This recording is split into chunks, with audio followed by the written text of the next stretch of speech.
Hello everyone, कैसे हैं आप सब लोग।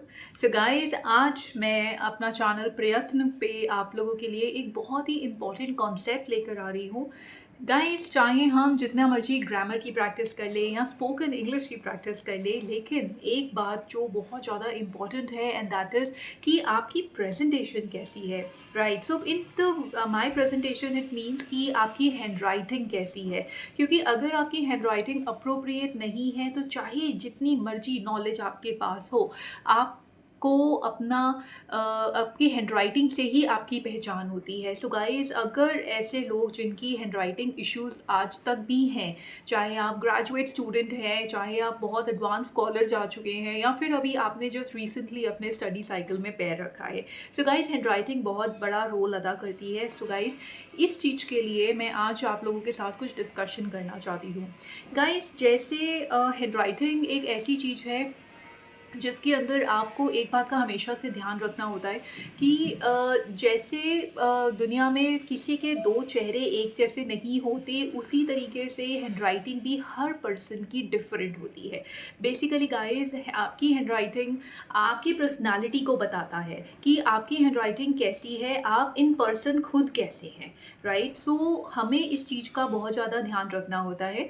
सो गाइस, अगर आपकी हैंडराइटिंग इश्यूज़ हैं या फिर आप को बेसिकली कुछ एक दो लेटर्स के साथ दिक्कत आ रही है, तो उसके लिए आपके पास सिर्फ और सिर्फ एक ही रूल है and that is keeping on practising. Right, so you have to keep on practising loads, ताकि और अगर आप एक प्रैक्टिस को 20 डेज तक भी कंटिन्यू रख लेते हैं, सो आई थिंक उसके बाद आपको बिल्कुल भी दिक्कत नहीं आती है। सो गाइस, सबसे पहले बात समझने में हमें ज़रूरत है कि ग्रिपिंग, अगर आपका पेन का ग्रिप ठीक नहीं है, क्योंकि ग्रिपिंग आपकी बहुत ज़्यादा इम्पॉर्टेंट होती है।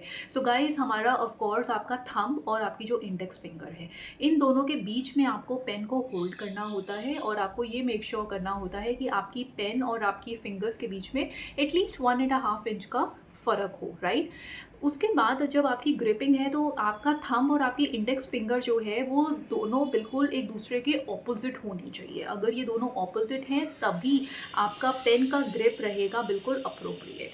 गाइस, इसके बाद बात आती है आपके प्रेशर के ऊपर कि कहीं आपने अपने पेन को बहुत ज़्यादा टाइट तो नहीं पकड़ा है या बहुत ज़्यादा लूज तो नहीं पकड़ा है। अगर इस तरीके के इश्यूज़ हैं तो भी आपके हैंडराइटिंग पे इम्पैक्ट आ सकता है। राइट, इसके अलावा गाइज, आपका पेपर के ऊपर लिखने का, जब आप पेपर के ऊपर लिखते हैं तो आप उसको कितना प्रेशर दे रहे हैं। या तो आप इतना लाइट प्रेशर दे रहे हैं कि वो विजिबल भी नहीं हो रहा है, या फिर हैंडराइटिंग बहुत क्लियर नहीं आ पा रही है, या तो आप इतना प्रेशर दे रहे हैं कि वो ऑलमोस्ट उसके बैक पेज पर भी प्रिंट हो रहा है लाइक अ ड्राइंग। राइट, तो हमारे लिए ये प्रेशर भी बहुत ज़्यादा अप्रोप्रिएट है कि आप कितना प्रेशर अप्लाई करते हो वाइल राइटिंग। ठीक है, आपको सबसे पहले अपनी हैंडराइटिंग के अंदर इस कमी को पहचानना होता है कि आपकी हैंडराइटिंग में एग्जैक्ट इशू है क्या, क्योंकि अगर आपका राइट प्रॉब्लम डायग्नोस होगा तभी आप अपने उस राइट प्रॉब्लम के ऊपर काम कर सकते हो। कभी कभार हमारे साथ इशू होते हैं ओवरलैपिंग के, कि हम कभी कभार एक लेटर को दूसरे लेटर के साथ बिल्कुल इतना चिपका देते हैं या फिर एक दूसरे के ऊपर इतना ओवरलैप कर देते हैं कि एक्चुअली दोनों ही लेटर रीडेबल नहीं होते हैं, दोनों ही लेजिबल नहीं होते। तो इन दैट केस आपको हमेशा इस चीज़ पे काम करना है कि आपका लेटर हमेशा, आपको उस पर्टिकुलर लेटर को लिखने का प्रैक्टिस करनी है for 20 days, and every day आपको वो एक पर्टिकुलर लेटर को ना 1 पेज लिखना है, ताकि आपका हैंड और आपके ब्रेन कोऑर्डिनेशन को ये बात समझ में आ जाए कि इस लेटर को एग्जैक्टली लिखने का तरीका क्या होता है। ठीक है, सेकेंड इशू कभी कभार हमारी अलाइनमेंट को लेकर आती है कि हम लोग अपना जब हेड राइटिंग करते हैं तो हमारी एक लाइन के ऊपर नहीं आती है, हमारी कभी ऊपर की तरफ जा रही होती है या कभी कभार उस लाइन से नीचे जा रही होती है, तो इसको हम कहते हैं हैंड राइटिंग में अलाइनमेंट इशूज़। तो अगर आपके ये इश्यूज़ आते हैं तो इसके अंदर भी आपको एग्जैक्टली क्या काम करना है कि आपको बेसिकली एक डॉटेड लाइन के ऊपर अपने पेंसिल या पेन को ट्रेन करना होता है कि आप एग्जैक्टली उसके ऊपर स्ट्रेट चलाएं, ताकि आपका जो ये आपका जो हैंड है उसको ये समझ में आए कि अपना हैंड को एक सिमिट्री में कैसे रखना होता है।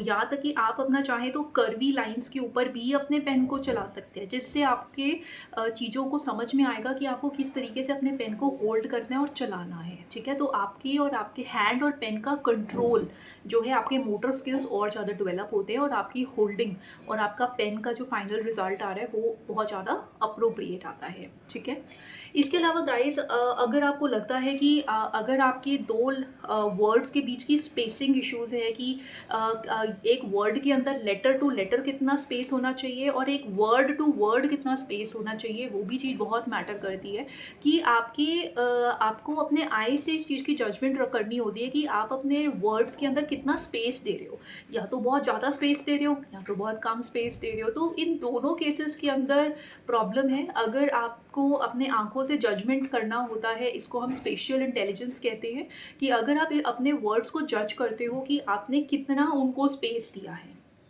उसके अकॉर्डिंगली ही आप अपना हर बार सेम डिस्टेंस के साथ अपने वर्ड्स को या लेटर्स को लिखते हो। ठीक है, तो इसको हम कहते हैं वर्ड टू वर्ड डिस्टेंसिंग या फिर लेटर टू लेटर स्पेसिंग। ठीक है, तो इन चीज़ों का भी हमें बहुत ज़्यादा ध्यान रखना होता है। सो गाइस, एक ही मंत्र है कि आप जितना प्रैक्टिस करेंगे उतना ही आपकी हैंडराइटिंग में इम्प्रूवमेंट आ जाती है। अगर आप इस फॉर्मूला को 20 डेज भी अपना रेगुलर डिसिप्लिन के साथ फॉलो करते हो, so just mark my words, आपकी हैंडराइटिंग में बहुत इंप्रूवमेंट आ जाएगी।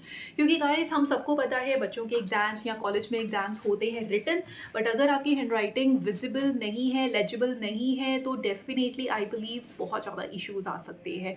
और आपके मन में क्या है, आपके नॉलेज को क्या है, वो सब आपकी हैंडराइटिंग ही आगे की तरफ बताने जाती है। ठीक है, तो आपकी आवाज़ बनती है आपकी हैंडराइटिंग। तो अगर आपकी हैंडराइटिंग ठीक नहीं है तो आई थिंक वो आपके लिए एक प्रॉब्लम क्रिएट कर सकती है। सो अपनी हैंडराइटिंग को 20 डेज़ के अंदर इम्प्रूव करो और उसके बाद आप अपने पेपर्स जब भी लिखेंगे तो आई थिंक उसमें कभी कोई इस तरीके की इश्यूज़ नहीं आएंगे।